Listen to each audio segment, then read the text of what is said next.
Gusto mo ba maging successful sa buhay? Sa video na to, i-share ko sa inyo ang 3 sekreto paano nga ba magtagumpay sa buhay.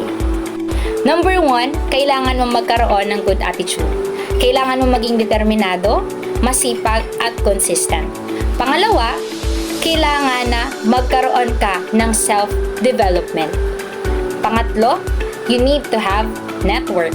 So, yung network na sinasabi ko is not about MLM business, pero kailangan mong magkaroon ng circle of people na sasamahan na sa tingin mo makakatulong sa'yo ng malaki para maabot mo yung mga pangarap mo.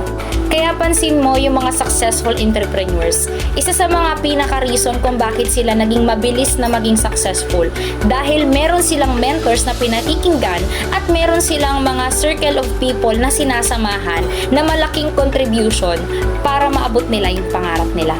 So,